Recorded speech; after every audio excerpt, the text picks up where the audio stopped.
Acheter une Porsche pour investir. Acheter une Porsche pour investir et se faire plaisir, est-ce encore possible? Est-il encore possible de concilier raison et plaisir, voire passion? Et particulièrement lorsqu'il s'agit de plaisir automobile. La réponse est oui, à condition toutefois de faire ses devoirs avant de vider ses comptes bancaires. À la fin de cette vidéo, vous saurez par où commencer. Et si vous êtes encore perplexe, je vous livrerai une astuce qui vous évitera bien des discussions, voire une dispute avec votre conjoint, conjointe. Et si finalement investir dans une Porsche était un acte d'investissement de bon père de famille? On en parle tout de suite. Mais avant, si vous ne me connaissez pas encore, si vous venez de me découvrir pour la première fois, je m'appelle Thierry Friquet, j'aide depuis 2003 des rebelles audacieux à construire leur liberté financière.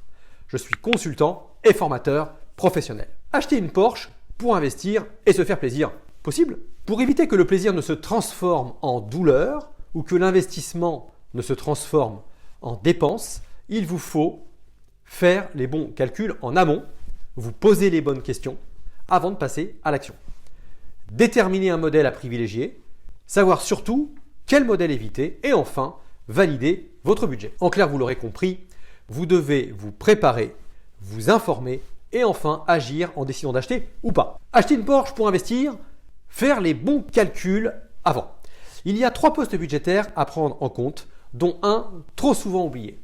Les frais d'acquisition d'abord. La carte grise de 230 € à plusieurs milliers d'euros. Le malus écologique de 0 à 40 000 € au moment de l'achat. Les frais d'utilisation. L'assurance de plusieurs centaines d'euros à plusieurs milliers d'euros par an. Le carburant, compté entre 9 et 12 litres au 100 au kilomètre de carburant sans plomb 98, soit au moment où je vous parle, un budget entre 15 et 20 € les 100 km. Donc à vous de calculer combien de kilomètres vous ferez pour évaluer votre budget. À noter que pour le bon entretien de votre véhicule, celui-ci doit parcourir à minima entre 3 000 et 5 000 km par an. Prévoyez un budget carburant annuel de 1 000 € minimum. La taxe écologique, et oui, il va falloir s'y faire. L'État n'aime pas nos joujoux et nous le fait payer. Prévoyez 160 € par an pour les modèles les plus polluants, immatriculés après 2009. L'entretien, tous les 2 ans, il vous faudra débourser une somme allant de 500 à 1 200 € sans compter les grosses réparations qui arrivent aux alentours des 100 000 km. À cela, ajoutez le poste pneus, car même si le véhicule roule peu, il faudra prévoir à minima un changement tous les 5 ans, pour un budget pouvant aller jusqu'à 1 500 €. Le garage, d'une cinquantaine d'euros à près de 300 € dans les plus grandes villes par mois. Là aussi, prévoyez le budget en conséquence. Et aussi, le fameux manque à gagner. Si vous retenez des chiffres médians que je vous ai présentés, vous arrivez vite à un budget annuel de fonctionnement d'environ 3 000 €. Et c'est un minimum pour un véhicule d'avant 2009, garé pour 50 € par mois.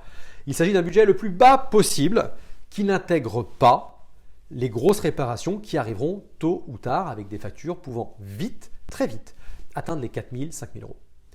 Quoi qu'il en soit, ce budget d'entretien, même le plus bas, correspond à l'immobilisation d'un capital de 100 000 € placé qui vous rapporte chaque année 3%. Donc, idéalement, pour que acheter une Porsche soit un investissement, il faudrait à minima que non seulement le budget de fonctionnement soit couvert par la prise de valeur de votre véhicule, mais qu'il rapporte également ce que son budget d'acquisition vous rapporterait s'il était bien placé. Dans notre cas, dit plus simplement, il faut que votre Porsche se revalorise chaque année à hauteur de 2 fois son coût d'utilisation, soit de 6 000 € dans notre exemple, pour une Porsche de 100 000 €. Acheter une Porsche pour investir, se poser les vraies questions. Avant, quand allez-vous l'utiliser? Tous les jours? Uniquement lorsqu'il fait beau? Le week-end? Pendant vos congés? Ou vais-je l'utiliser majoritairement? La réponse à cette question va déterminer le type de véhicule à privilégier. En montagne, on favorisera une 4 roues motrices, là où ailleurs, en ville ou en bord de mer, on pourra aisément se contenter d'une 2 roues motrices, avec toit ouvrant ou une targa, voire d'un cabriolet. Comment vais-je la stocker? Dans ma résidence principale? Si je suis dans une grande ville avec un stationnement limité, voire coûteux, dois-je aller la garer plus loin? Mais ce qui impliquera aussi de compliquer la situation lorsque je veux en profiter. Et enfin, quel budget puis-je raisonnablement allouer? Il faut, en fonction de tous les critères que vous avez vus là précédemment, définir enfin une enveloppe pour donner vie à votre projet. Et là, les budgets vont de 10 000 euros à 200 000 euros, voire beaucoup plus. Acheter une Porsche pour investir, oui, mais laquelle? On va découper les Porsche en 6 catégories. Les classiques, les 911 3 litres 2, 2 litres 7 et aussi les 912.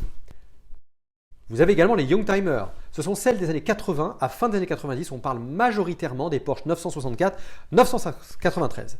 Alors, une précision, dans le monde Porsche et notamment plus particulièrement par Porsche, on entend 911. On ne parle plus que des numéros de projet qui suivent chaque 911 pour ne prononcer que celui-ci. C'est pour cela qu'on dira une 996 et non plus une 911, 996. Les modernes. Alors, dans le monde Porsche, il y a un avant et après la Porsche 993. Jusqu'à la Porsche 993, les 911 étaient à refroidissement par air. Et après, elles deviennent à refroidissement par eau. Les modernes commencent à partir des productions de la fin des années 90, tout début 2000, avec les séries 996, 997 et 991. Enfin, les neuves. Nous en sommes désormais à la série 992. Les exclusives. Il s'agit de toutes les séries spéciales limitées ou qui ont un palmarès, une histoire qui les a rendues exceptionnelles. On va retrouver ici la 911 de litre 7 RS, les GT2, les GT3 RS ou non. Les séries spéciales, type 40e anniversaire, 50e anniversaire, les Spider. Et puis il y a les oubliées. Il s'agit de celles qu'on appelle les Porsche à moteur avant, PMA. Parmi elles, on va trouver de vraies pépites qui sont déjà en train de prendre de la valeur, dont le prix a déjà doublé et qui étaient encore accessibles pour parfois moins de 10 000 euros il y a à peine 5 ans. Alors maintenant, quelle Porsche ne pas acheter pour investir? Alors jusque-là, vous avez pu vous apercevoir que finalement, par Porsche, je ne vous ai parlé que des 911. Ce n'est pas un oubli de ma part, bien au contraire. Quand on parle de Porsche, on parle du modèle exclusif qui a rendu Porsche célèbre. Donc pour résumer, je pourrais dire que les seuls Porsche dans lesquels investir sont les 911. Alors je modère mon propos car il y a des séries parmi les Boxster qui sont à étudier de près. Mais franchement, elles sont rares. Donc toutes les autres, les Macan, les Cayenne, les Boxster, les Taycan, etc. sont à proscrire si vous voulez conserver votre capital. Et que celui-ci prenne de la valeur, bien sûr. Acheter une Porsche pour investir, quel budget y consacrer? Vous n'avez qu'à consulter les petites annonces pour vous apercevoir que vous pouvez démarrer à moins de 15 000 euros pour aller jusqu'à près de 300 000 euros pour une Porsche exclusive de type GT3 RS 9. Maintenant, laissez-moi d'ailleurs vous raconter une histoire réelle.